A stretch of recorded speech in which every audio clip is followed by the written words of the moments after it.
O empirismo surge entre os séculos XVII e XVIII em um contexto marcado pelo avanço da ciência moderna, pela valorização da observação e da experiência sensível e pela crítica às explicações metafísicas tradicionais. Após o racionalismo cartesiano, que buscava fundamentos na razão, os empiristas como Locke, Berkeley e Hume enfatizaram a experiência como fonte de conhecimento em sintonia com o espírito iluminista de valorização da investigação científica. Esse movimento refletia também mudanças sociais e culturais da época em que a confiança no método experimental e na observação direta ganhava força diante das antigas autoridades filosóficas e religiosas. Outro influente empirista era Berkeley. Ele defende o empirismo imaterial ou idealismo, resumindo na máxima ser é ser percebido. Para ele, uma coisa só existe quando é percebida por um sujeito, de modo que apenas espíritos e ideias existem. As ideias, por sua vez, só existem quando são percebidas pelo espírito através das sensações. Assim, não há confirmação da existência de um mundo externo ou de substâncias independentes, já que a percepção pelos 5 sentidos é necessária para que algo exista.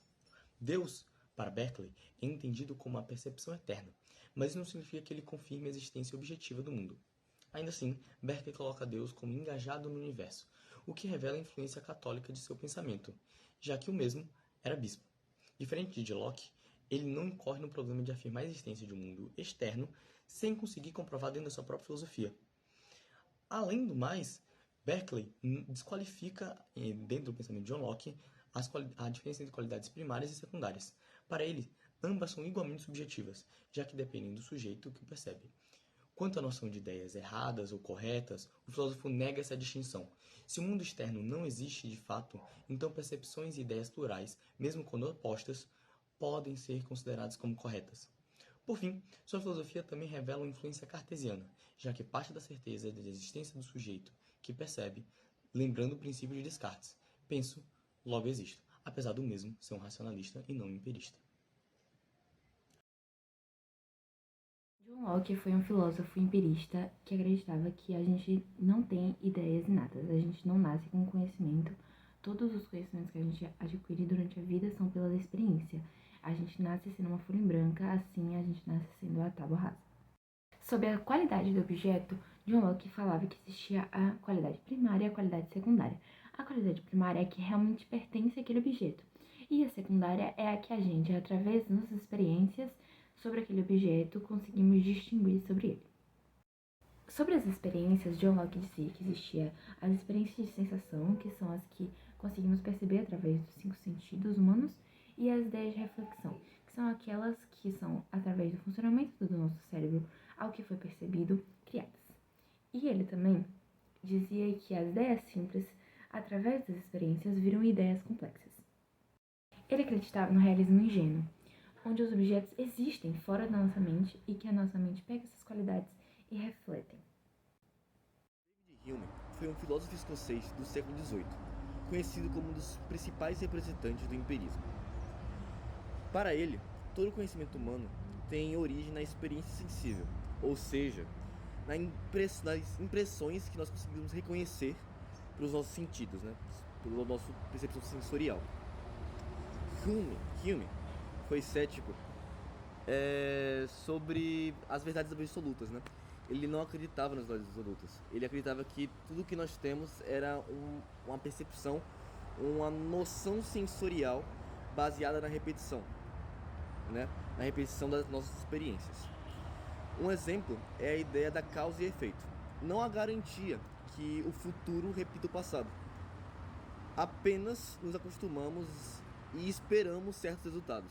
Por exemplo, ele dizia que a gente não pode ter certeza de que o sol vai nascer mais uma vez apenas porque ele nasce todos os dias. Ele é contra essa ideia.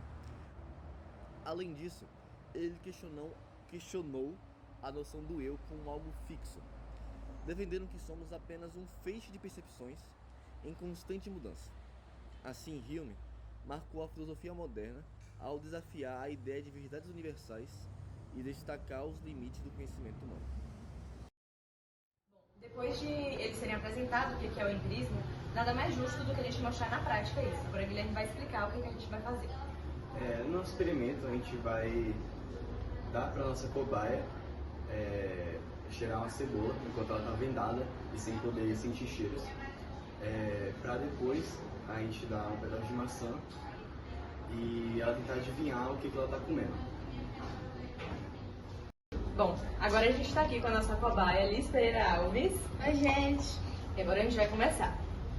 No 3, você vai dar uma fungada bem grande. 1, 2, 3. Pronto? Bom, Não. agora você vai dar a fungada de novo enquanto você come outra coisa. Com os Mas dentes com da os dentes frente. Tá certo. Vai, você já. Vai? O que é isso? Calma, pode comer. Tem que mastigar. Mastiguei. Bom, agora a gente tirou tudo aqui da mesa, porque Liz ela vai tirar a venda e vai falar pra gente o que ela comeu. Pode tirar, Liz. Foi cebola que vocês me deram? Não, tem outra chance.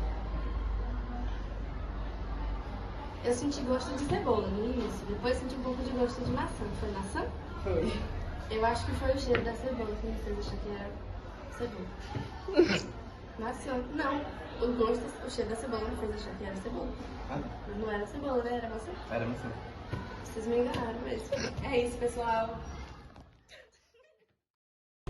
E é com este experimento que percebemos que os nossos sentidos também são enviesados e simultaneamente são constantemente enganados. Neste caso, temos a falta da visão como condicionador do experimento. Porém, mesmo ela pode levar a um experimento errôneo. Como, por exemplo, em dias de muito calor, caso você olhe ao horizonte, você vai perceber ondas. E isto é a luz. É simplesmente o efeito da luz neste calor extremo. E com isso você não consegue ver a inteiridade na sua frente. Então até mesmo a visão pode ser enviesada e enganada, assim como todos os outros sentidos foram neste último experimento que nós demonstramos para vocês. A questão principal é analisar como o empirismo está relacionado na filosofia moderna ao conhecimento. O empirismo ele é uma etapa para se adquirir o conhecimento. E nesse experimento mostramos que, a partir do momento que você percebe que os sentidos podem ser enganados, você vai tentar uma busca mais a fundo do porquê eles foram enganados. Neste caso, o olfato, ele estava completamente condicionado a achar que era cebola, e depois o sentido do paladar acaba sendo restringido por causa disso, e assim você não percebe que o que você estava ingerindo na verdade era a maçã. Agora eu vou falar como a gente pode aplicar esse nosso conhecimento acerca do empirismo no nosso cotidiano, mais especificamente na vida escolar. Como a gente está no terceiro ano, é um ano de muitas mudanças e de muitas diferenças. E antes da gente chegar no terceiro ano, a gente ouve muitos relatos, né? Escuta muitas pessoas falando como é o terceiro ano, mas a gente só realmente entende o que é o terceiro ano quando a gente vivencia, porque a gente precisa passar por essa experiência. Então, muitas vezes coisas que eu pensei que iriam acontecer, o que eu iria sentir quando eu estava em outros anos, foram diferentes quando eu vivenciei esse terceiro ano. Então, a gente precisa vivenciar e experimentar as experiências. A mesma coisa vale para nossas escolhas de faculdade, né? A gente tá numa época que a gente precisa escolher. E muitas vezes as pessoas não sabem direito o que elas querem fazer, se sentem culpadas, mas a verdade é que eu posso imaginar o que eu quero fazer, mas eu nunca vou realmente entender o que é aquela profissão até que eu vivencie. Por isso que nas faculdades tem bastante aula prática, para entender como é aquela profissão e lidar. É só na experiência.